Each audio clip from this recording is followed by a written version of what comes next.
Auzubillahiminash-shaytanir-rajeem. Bismillahir-rahmanir-rahim. Assalamu-alaikum. Jiayanu, Pakhairagale, Ni hao, Chunashumme, Washmale, Ohio Gonzaimas, Guten Morgen, Hola, Bonjour, Privyet, Kaifahal, Haleshuma Chatore, Ahlan Wasalan, Marhaba, Buna, Mucho, Gracias, Swabi, Balli Kare. And thank you very much, ladies and gentlemen, for tuning into BTV World. You're definitely watching World this morning. Alongside, on top of the energy, Mr. Shahzad Hassan Khan. Ladies and gentlemen, I hope and I pray that everybody out there is doing wonderfully well and that they're really excited and ecstatic of the fact that they're ready to kind of get started with me. And it's always wonderful to know that there are a lot of people out there who write to us, who make sure that they're going to send in their prayers as well. And today, that's something which we require the most because, first of all, obviously, it happens to be Friday, ladies and gentlemen. So, Jummah Mubarak to each and every one of you. And please make sure that if you're going out there, if you're praying to Allah Almighty, or whoever you pray to, please make sure that you pray for us as well. Me, my entire team, my people over here as well, because that's something which we always need, ladies and gentlemen. And you never know, that single prayer you made for me, my entire team can do wonders for us. And that's what we want to believe. But today, I want to get started on a very different note, and I kind of share it with my friends as well, that this is something which everybody kind of needs to practice. So two things, I always say that you really need to, every single day, if you want to achieve your goals, you really need to wake up, dress up and show up. That's something which you're supposed to do. The rest, leave it to Allah Almighty. Make sure that you have faith in Him as well. And make sure that whatever is required for you to do in order to achieve all of those goals you have set for yourself, make sure that you do not procrastinate and that every single day you have that same zeal, that same fervor, that same dedication and passion and pursue your goals with that. But other than that, number two, what I would want you to do is that make sure that you actually have a heart full of gratitude. And gratitude will always help you understand and realize of how many blessings you've been bestowed upon by Allah Almighty, and make sure to kind of look upon all of those people who you think might not be living the same life as you are. So we always remember, in fact, to look up, oh, you know what, he's driving a Lamborghini, or he's got a beautiful house, or he's got a perfect family. What we really need to do is that we really need to look below us as well at times. And by below, I do not really mean to say that, because what we do within the society, that there are different stratas. I do not want to think like that. I would want to rather think that, for all of those people who might not even are able to enjoy what you're enjoying, we really need to kind of look at them as well and then realize that how blessed lives are. And that too, please make sure that you always have a heart full of gratitude. But now coming down to where, ladies and gentlemen, after, all of those matches which took place in National Stadium, Karachi, finally, just yesterday, the teams arrived in Lahore as well. And there was the first match in the Gaddafi Stadium, Lahore, which was in between Multan Sultans and Peshawar Zalmi. Ladies and gentlemen, Sultans won by 42 runs. What a wonderful match they have played as well. And in fact, to be very honest, they were off to a good start where Shan Masood was actually player of the match as well. 68 of 49 balls. Mohammad Rizwan chipped in another 34 of 34. And I believe that it was Tim David who actually made it possible for Multan Sultan to win yesterday, because they were above 100 within 13 overs as well. And it looked like as if, Peshawar Zalmi did really apply their brakes. But Tim David did a wonderful job where he actually made 34 of 18.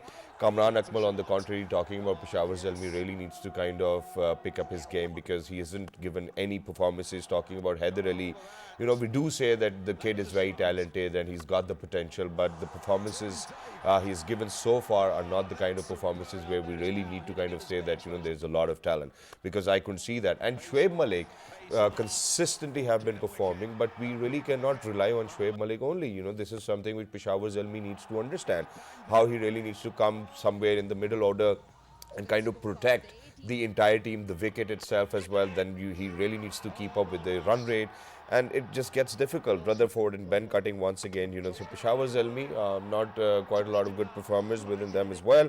But talking about Mazhar Rabbani, I think he bowled fantastically well as well, where he bowled 4 overs, gave away only 18 runs, and got 3 wickets. Dahani once again was lucky enough to get 2 wickets. Khushdil Shah, Khushdil Shah is actually a surprise package for Multan Sultans as well, where he took the 3 wickets. And finally, Wahab Riaz has got 2 wickets as well. And today, ladies and gentlemen, it's going to be Lahore Qalandars versus Multan Sultans.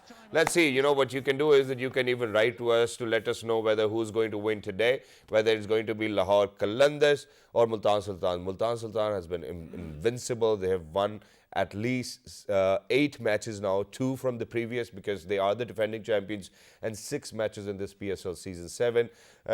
Let's see, let's hope for the best. I think that the top 4 teams on the points table are going to make it to the playoffs as well. But you never know, cricket is a funny game. But now, coming down to how we always make sure that we really need to highlight our heroes, and we need to talk about how they have contributed towards society and how the place we live in, this community, is a better place because of all of these people. So we are going to recognize, ladies and gentlemen, one of those ladies who happened to be a human rights activist herself as well. And she, ladies and gentlemen, was an eminent lawyer. We're talking about Asma Jahangir Sahiba, whose 3rd death anniversary is being observed today as well. She died in 2018 due to cardiac arrest. Miss Asma Jahangir Legal Foundation will pay tribute to human rights defender in a ceremony to be held today. Human Rights Commission of Pakistan, which she co-founded in 1987, said today, more than ever, the human rights movement in Pakistan needs our collective conscience. Ma'am, may your soul rest in peace, and we always remember the kind of work you've done for all of us and for the good of the community and the society as well. And now progressing to what we want to talk about. Now, ladies and gentlemen, we all know that, since the pandemic broke out in 2019, the kids weren't going to school, people weren't going to offices, and we always had to look for alternate ways of making sure that we were still efficient and that we were still impactful. And imagine, so everything kind of moved on to internet. And when we talk about internet, talking about schools, obviously there were learning management systems.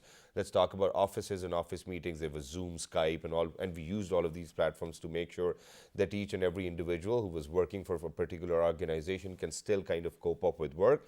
And guess what? We did it wonderfully well, and that now we finally realize that, hey, you know what? We're not really supposed to pay the overheads of the offices or probably all the rents or bills we were paying. In fact, anybody and everybody can work from home.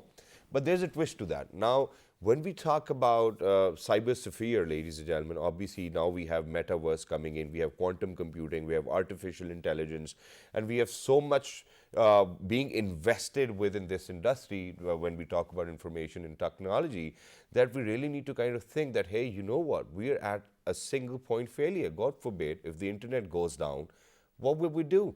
So we might not even have an alternate solution. So what we need to do is that we need to make sure that whatever we're doing on the internet or Internet of Things, we really need to make it secure. How do we make it secure? Because internet, ladies and gentlemen, is the right.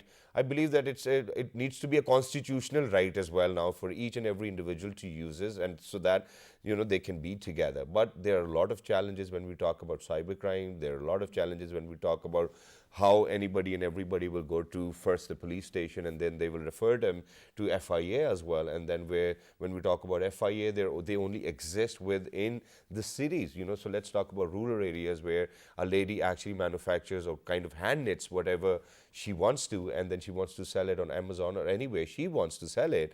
And imagine that, God forbid, somebody plays a trick or, she gets into a fraudulent financial activity. What is she going to do? She's obviously going to go to a police station. So we really need to bridge these gaps.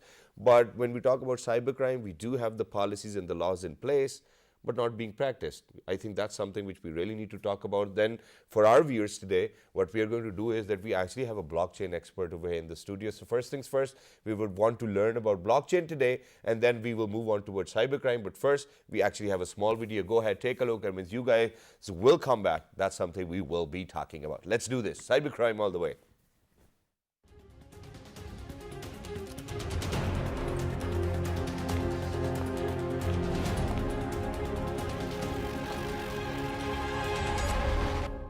Cybersecurity refers to the body of technologies, processes, and practices designed to protect networks, devices, programs, and data from the attack, damage, or unauthorized access. Cybersecurity may also be referred to as information technology security. Cybersecurity is important because government, military, corporate, financial, and and medical organizations collect, process, and store unprecedented amounts of data on computers and other devices. A significant portion of that data can be sensitive information, whether that be intellectual property, financial data, personal information, or other types of data for which unauthorized access or exposure could have negative consequences. Organizations transmit sensitive data across networks and to other devices in the course of doing businesses, and cybersecurity describes the discipline dedicated to protecting the information and the systems used to process or store it. The global cyber threat continues to evolve at a rapid pace, with a rising number of data breaches each year. A report by Risk-Based Security revealed that a shocking 7.9 billion records have been exposed by data breaches in the first 9 months of 2019 alone. This figure is more than double the number of records exposed in the same period in 2018. For an effective cybersecurity, an organization needs to coordinate its effort throughout its entire information system. Pakistan is also being one of the top targets of foreign espionage. There are increased calls within the country to devote more resources for securing computer systems, investing in the security of the country's digital infrastructure, and strengthening cybersecurity research and development. Pakistan also needs a strong cybersecurity framework to counter identity theft, financial data theft, and surveillance of critical infrastructure. Yes, obviously, that's why we, kind of played this video as well, for a better understanding for our audiences as well. And we do need some security around our cybersphere as well. And not just that, obviously, we want to protect what is ours from foreign espionage as well. And to kind of talk about that, ladies and gentlemen, I think we have the most amazing guest today over here in the studios, who will make sure that, first of all, we understand what blockchain and all of these things are, and then we will come down towards how can we curb cybercrime. So very luckily, ladies and gentlemen, we have been joined by the former additional DG FIA cybercrime wing, and he happens to be Mr. Ammar Jafri. Hello, sir. Assalamu alaikum. Good morning. How are you? Thank you, Mr. पहले तो बहुत motivational talk का शुक्रिया. Thank you very much. That really motivates me also. Thank you, so kind of you. That's wonderful, sir. Thank you very much once again. And I will take the liberty over here, and I would want to ask, because that's something which is very unusual. So imagine when the smartphones came in, it was me who actually had to train his father that, hey, you know what, this is how you're going to use it. But for a person of your stature and age, how did you get your hands onto so much of technological world that, alhamdulillah, the people and the world refers to you as an expert? How did you do that? Okay. I started my career in technology and finished my career in technology. Wow. For 40 years in my life, I spent with the government of Pakistan, from grade 17 officer to additional DG FIA. Sure. The entire 40-year span is I did nothing in my life except technology. So this is the answer to your question. So after retirement, I have no other choice but to stay in technology. That's it. And that's wonderful. And sir, that's the way forward as well, because when we talk about cloud platforms, the industry this year around is $500 billion, and in next 3 years, it's going to be at $1 trillion as well. So there's a lot of issues we want to talk about. First things first, let's talk about the challenges. Now, when we talk about the challenges, sir, there's no cohesive strategy where all the institutes or the stakeholders come together. Now, for example, PTA will have a very different verdict on cryptocurrency, and then FIA has a very different stance on cryptocurrency as well. Where should we go? Should we invest? Should we not? I mean, it's still not legal in Pakistan. Across the border, we see people have made a lot of money, in fact, billions of rupees as well. And why do you think that we still lag behind when the world has actually jumped onto the Industrial Revolution? Right. You can't stop time and technology. Gee. Internet was there, Internet is there today, and Internet will go. True. Far beyond our imagination rather. So we have to adopt accordingly.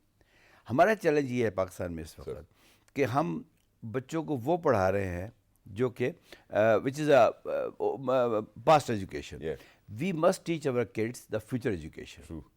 हज़रत अली का कौल है कि अपने बच्चों को future की तालीम दें.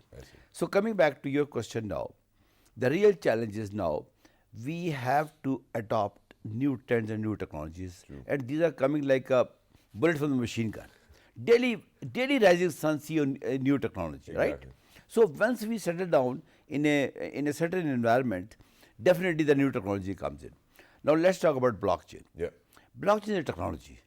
It has nothing to do with Bitcoin. Trust you me. Obviously. Yes, it started with Bitcoin because Mr. Satoshi in 2008 used this platform, but that was used by him only. after that, blockchain has emerged as I would call it the future of internet.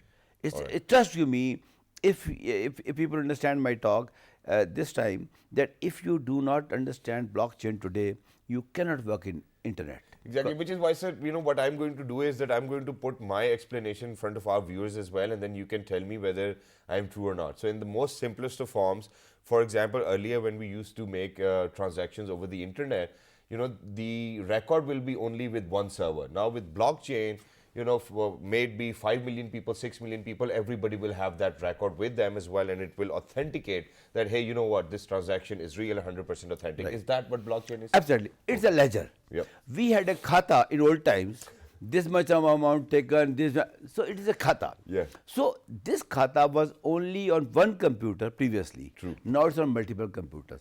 Now it cannot be manipulated now. True. So I think blockchain is equally good for smart contracts, for university degrees, Yep. for anything you want authentication. Yep. That's it. So it is a technology. It's growing very fast. All our future developments in internet depend on blockchain. Exactly. Actually, what we did, we linked blockchain with Bitcoin or cryptocurrency, Yeah. and that's why we stopped. Very serious people who were investing their energy into blockchain, they stopped it because they were taken as doubtful. True. So I think the first point we should take, we should separate cryptocurrency with the blockchain. Exactly. Interestingly, But that makes cryptocurrency safer, no? That's the point. That's the point, right? NFTs. Let's talk about NFTs. Now people are working on NFTs. You young kids are buying NFTs. Exactly. It's a technology. So my point here is that we should not try to stop technology. We should try to learn it and then earn from it. True. Earn from it. True. Unless we will not learn it, we cannot earn it. Exactly. Thank you very much, sir, for saying that, because now our conversation will be more interesting, and it's because of the fact that we will touch upon cybercrime and how to kind of secure. Number one, obviously, let me give it away as well that, Jazz for the very first time actually introduced Garage Cloud platform.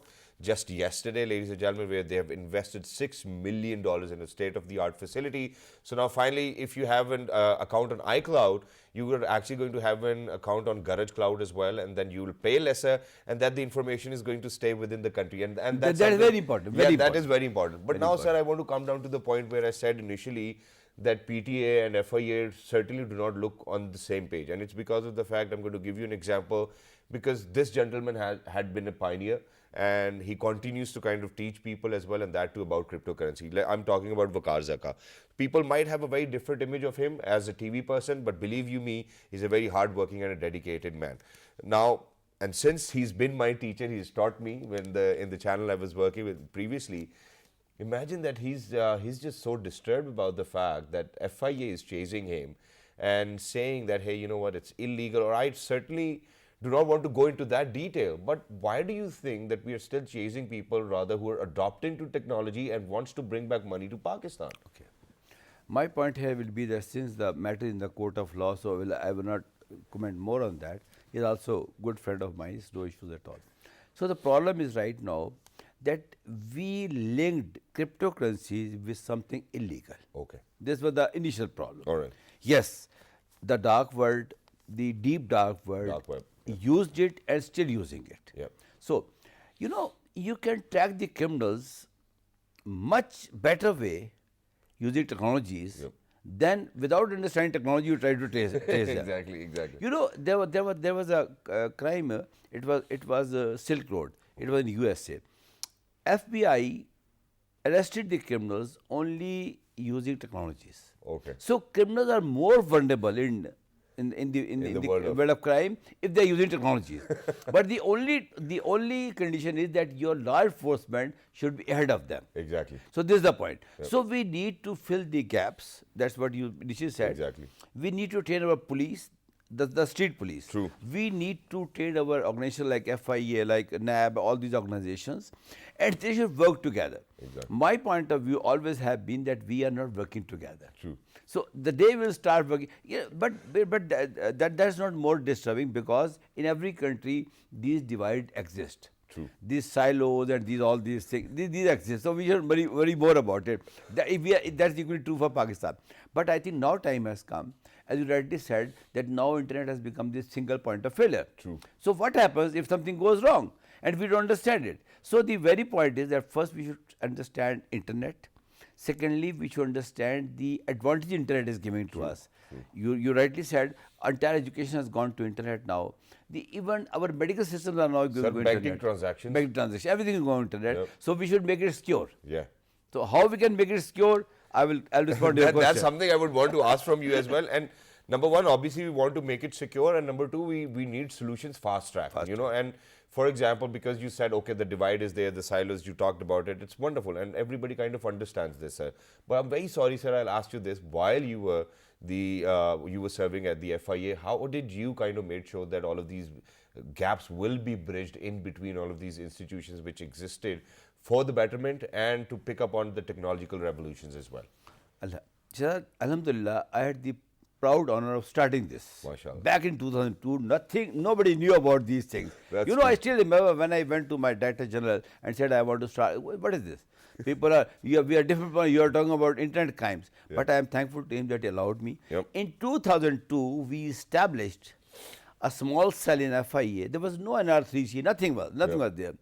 And the first case we handled it was a Western Union case in which a big money was hacked from the central server of Western Union from an illiterate person from Multan. So using the FIA laws and PPC laws, and then we arrested a lot of people. So FIA started this initiative back in 2002. Then a series of actions came. Then in 2005, we started NR3C. Then the laws came and all these things. But in the entire process, trust you me, even during my service and even after that, Sure.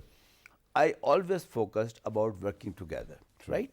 So I started what is NR3C? National Response Center for Cyber Crimes. Yes. If people understand by this talk, I think that was National Response Center. True. That was never a cyber crime wing for FIA. That was a National Response Center. So everything now going on in PTA, in FIA, in other organizations, in state banks, in SCCP, there should be a national response. And national response is always given by a national cert. True. Thank God that now the policy has been approved by the cabinet. Now the process is not going on. But you rightly said, we should go on a fast track.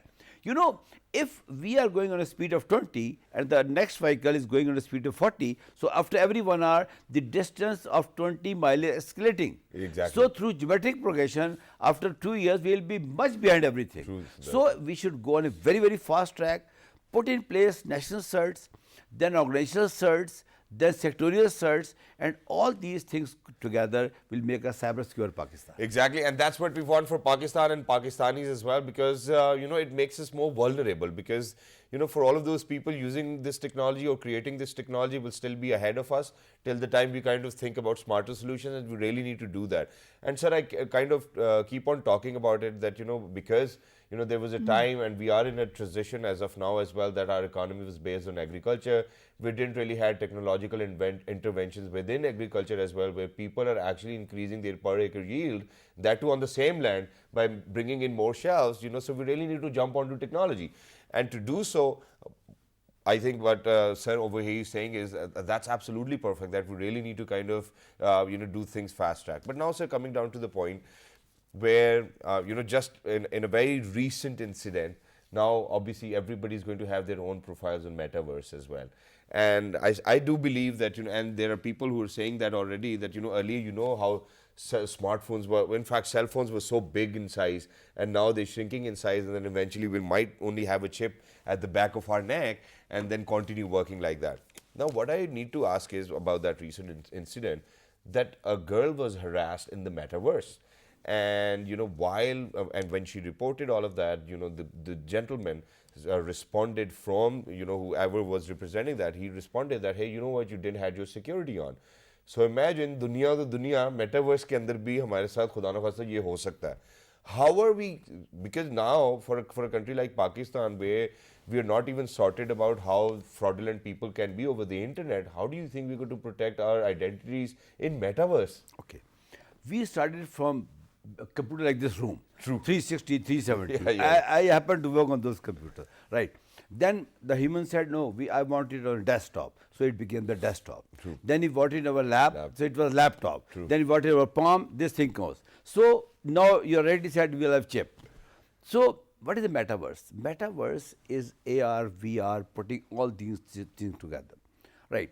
So, for example, if I have a 500,000 rupees note, I'll put it in my pocket. If I have 2 million rupees, I'll put it in a deep pocket. So the amount of currency is increasing. I'm securing my security my Sir, I even put 5,000 in my deep pocket because that's the only 1,000 I have. Okay, fine. So what's going to happen is that when anybody goes on internet, he or she is equally vulnerable. True. Whenever a child goes out of the home, you say, don't talk to strangers. The first message the mother gives, don't talk to strangers. Don't eat anything. Yeah. But when your child is going to meet the millions of people, on a click of a button, you are not teaching anything. True. So we should have a proper cyber security education, let me say. Education at the school level. True. At the school level. That when you go to internet, don't do this. You know, the moment you open your a channel for anything, trust you me, the entire world is watching. True. So this is the first point of defense. Your passwords, your security protocols. There are different layers of security. True. Even if Facebook, very simple, you can have your limited group, you can have your public profile. True. So what you can afford? So first thing you should mind is that if you are breached, that can you afford it or not? No. So it depends. It depends what's your profile. Especially for the ladies, they should be very, very careful. I would strongly recommend the media to start a cyber security training program for females only. True. Females only. This is very important because they are more vulnerable. Secondly, all fraudulent cases I see on the internet, they are mostly targeted towards retired people because they have money and they want to invest it somewhere. It goes to the housewives because they are in some financial crunch. And you know, the first call she received, the caller says, don't tell it to anybody. True.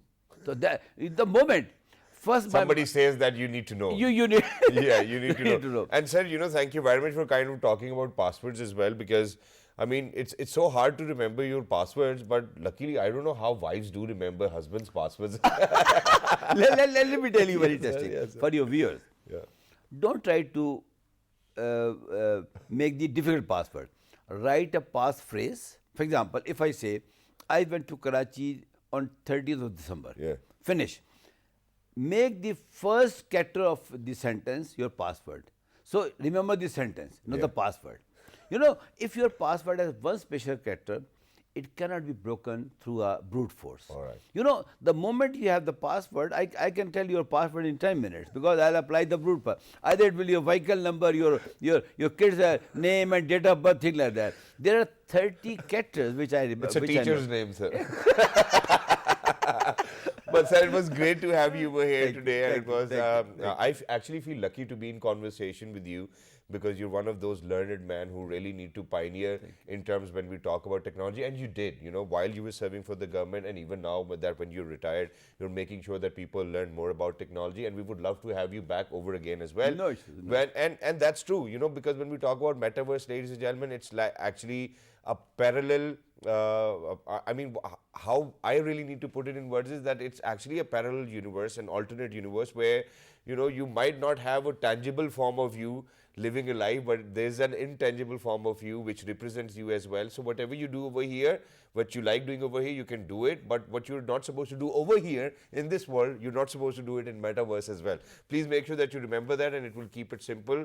And towards the end, where Sir said that we really need to kind of bridge the gaps as well, and that's happening over here. Obviously, when we talk about PTA, the Ministry of Information and Technology, when we talk about FIE, everybody's on the same page, but we still do need to learn. We need to introduce courses within our schools and colleges so that we make it more secure and that we are not vulnerable anymore as well. Thank you very much, sir.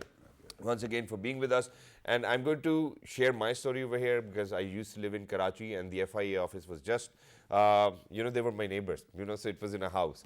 And unfortunately, there was somebody who was blackmailing a friend of mine, and that too over the internet. And imagine, so we reported it to FIA. In next 2 days, the gentleman was caught. Alongside that computer, he was blackmailing us through as well. And that's how capable, efficient, and effective FIA is. So please make sure if you have any complaints that you go to NR3C as well and, lodge a complaint. And there's only one thing which they ask, and that is that when we start to kind of pursue a case, please make sure that you're not going to back out. because there's a lot of blackmailing, there's a lot of pictures, there's a lot of videos which go out, and people do not want them to go out. So you really need to be clear in your mind, because FIA will do it. You go, you complain, you lodge a complaint, and they will be after that boy or girl or whoever he or she is blackmailing you. They will get the computer, they will get that person over there, and then if you back up, imagine how they might feel that for all of that hard work they have done, it's going in vain as well. So please make sure that you have a clear mindset. But with that, ladies and gentlemen, we're actually heading out towards a short break. We were talking about cyber crimes, blockchain, artificial intelligence. In the next segment, we will be talking about documentaries. Let's do that. They have a stronger impact on people and how people think. Good morning. Let's go for a break.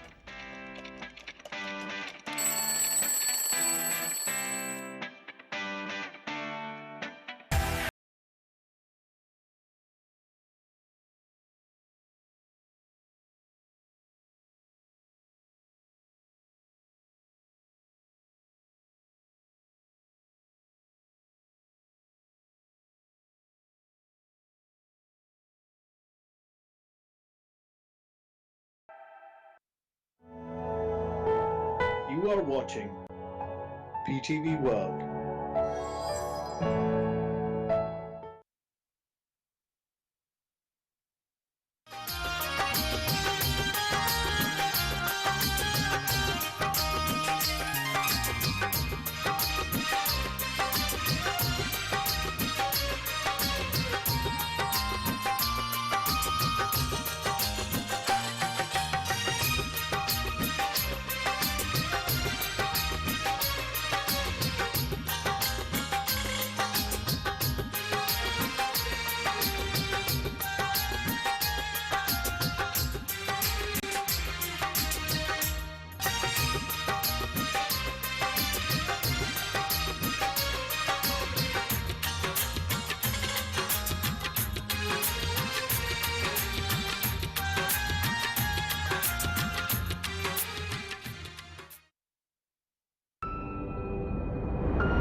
All right, ladies and gentlemen, welcome back. Thank you very much for staying tuned to PTV World. You're watching World this morning alongside Shahzad Hasan Khan. Earlier, before heading out towards a short break, we were talking about cybercrime and how we are so vulnerable if we are not going to work on how to secure the Internet of Things. So we need to do that. But now, ladies and gentlemen, when we talk about having an impact, obviously the Internet has had an impact, and that too through World Wide Web. And when we talk about impact, when I talk about or when I think about learning something or reading a book, what I prefer to do is I prefer to watch a documentary.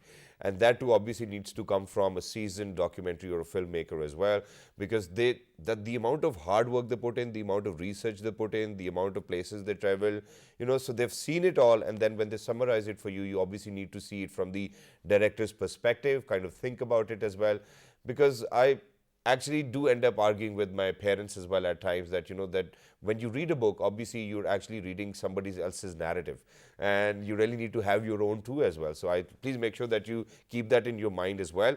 But imagine, I still remember that there was this documentary which made a lot of waves, where how the instruments were dying all over Pakistan as well. When we talk about Pakistan, ladies and gentlemen, I don't know whether a lot of people know there are more than 70 languages within Pakistan. You go every 20 kilometers, you will actually get to listen to a newer language as well. And that's the same with people who have that craft, people who make all of those instruments, which we might have forgotten about. So Indus Blues was the name of the documentary, which did had a lot of impact, won several other awards as well. And the gentleman who's doing all of this, ladies and gentlemen, believe you me, he's 2 years younger than me as well. And while And he's been a good friend. I've been following him ever since he was here for the very first time as well. But first things first, we'll share his work with all our audiences in 46 different countries. And he's going beyond that, by the way.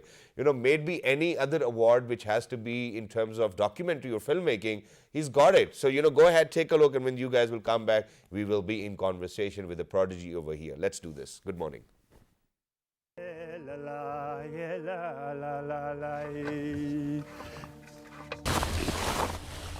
Walking through Kambu Icefall is a life. Mountain climbing totally a risk है.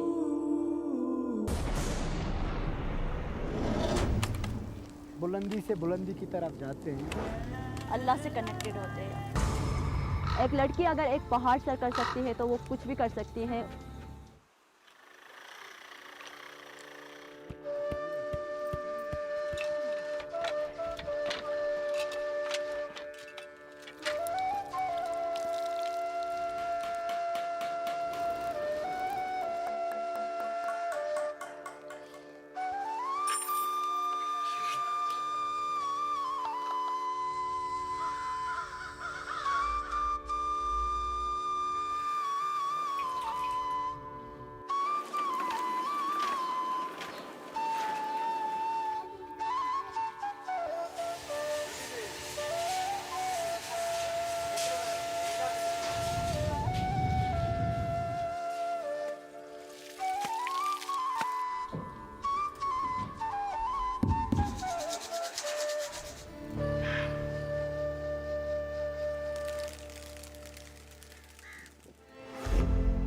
इंसान को जो बड़ा challenge दरपेश है वो कुदरती आफात से नहीं है बल्कि उसकी अपनी पैदा की हुई मुसीबतों से.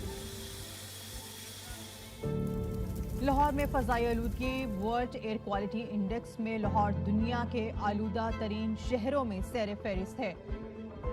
I am one of the victim, so there are other lot of people with the breathing problems.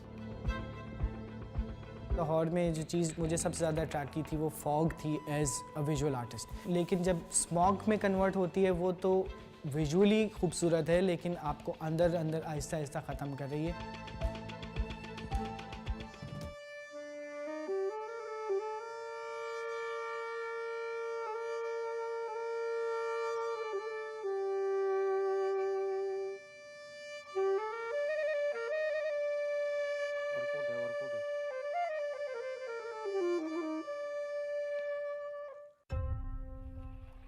So we're very lucky that we've been joined by a very vibrant young filmmaker, ladies and gentlemen, and he is known as all over the world, Jawad Sharif. Hello, assalamu alaikum, good morning. Walaikum assalam. Thank you so much for inviting me. Yeah, it's wonderful to have you back. And you know, the last time you were here, from there onwards till now, you've done so much. Alhamdulillah, you've achieved so much. Let's talk about Copenhagen Film Festival, talk about Berlin Film Festival as well, or talk about you getting married, or talking about Spain Film Festival. And you've won like numerous and several other awards all over the world. And Alhamdulillah, we would want to congratulate you because there are a lot of filmmakers and documentary makers who actually envision to be the way you are now, and not everybody is going to have the ride the way you have had it as well.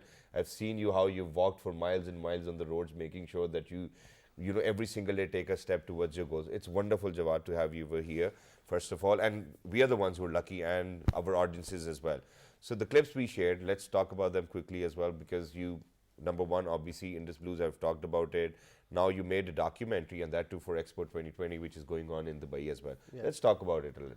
So first of all, thank you so much. Actually, you know, it's more about passion. True. So generally, when I make films, so those are like passion projects. Okay. But I don't pick topics which personally don't interest me. I Okay. pick topics which actually, you know, push me to, I mean, to capture those subjects, to capture those films, to capture those topics, and most importantly, capture that independent narrative. You know, that's very important. It is. And the same goes for Indus Blues as well, you know.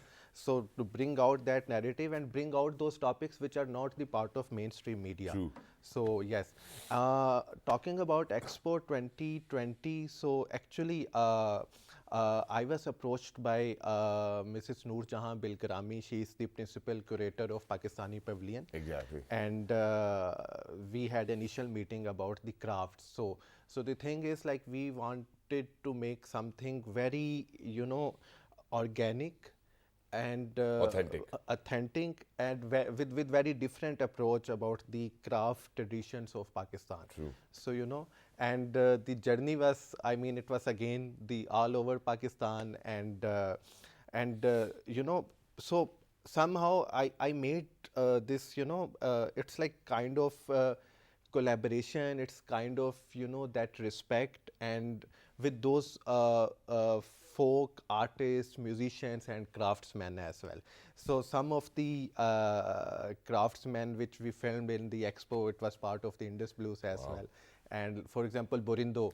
Burindo is like, it's very interesting wind instrument, and the craftsman of Burindo, and the only craftsman in Pakistan. So we went in Badin and we filmed him, that Babaji again, which I filmed like about 5 years ago.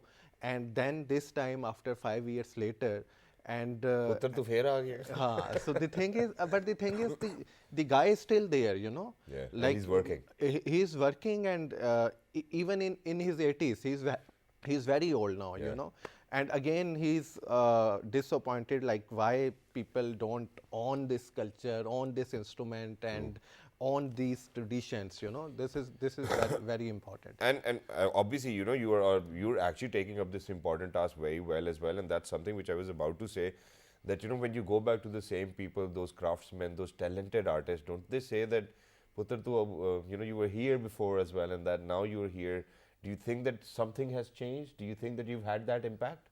Yeah, this is very important, because I have seen the transitions of some of the musicians. So even like if I talk about some of the musicians like Zohaib, like who is a sarangi player, or even Fakir Zulfikar, who is actually Burindo musician. So I have seen the transitions, like now at some extent, like they are getting some gigs, so even the musicians or the composers, they initially they didn't know about it. And I would want to mention over here that it has had such an impact as well, and we really need to kind of appreciate Coke Studio over here, because they've utilized all of those artists as well, and they made sure they're going to bring them right in front of the world. And in addition to that, I mean, we had film screenings, specifically when we talk about the international screenings, and at some international festival or exhibition or some in conference, you show that film and you show that culture and diversity and colors about Pakistan, and the people are like, wow. I mean, where are these people?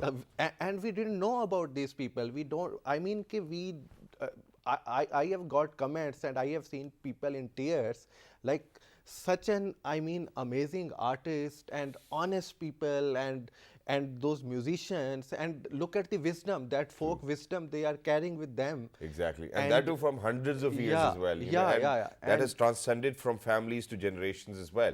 But now, Jawad, coming down to, we have spoken about how you've actually covered all of those people with craft and arts as well.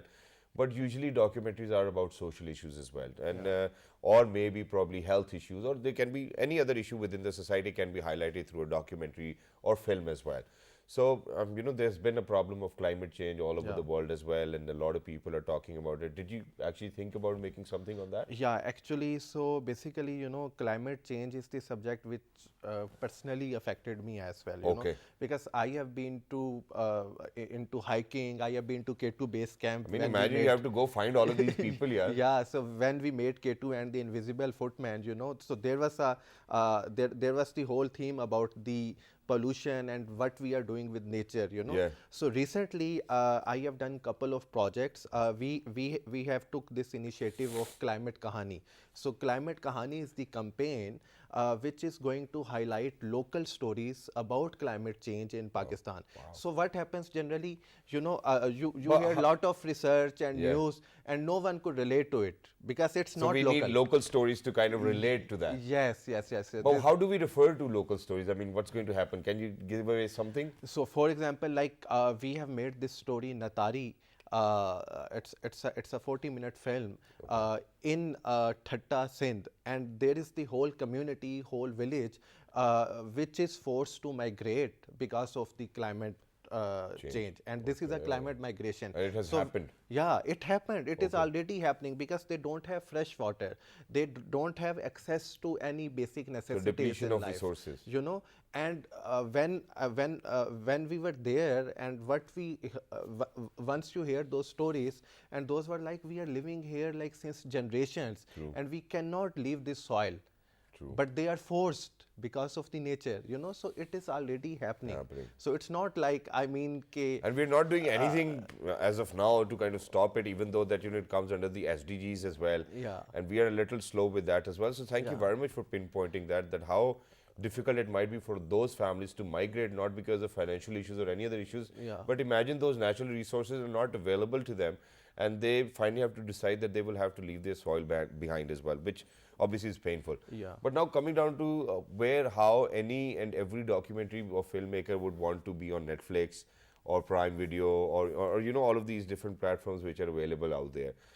I don't know how it actually works, but how does a documentary or a filmmaker actually earns money? You know, that's something I've always been keen to ask that, you know, because they do screenings of their documentaries and films everywhere, all over the world, but I'm sure they do not get paid for that.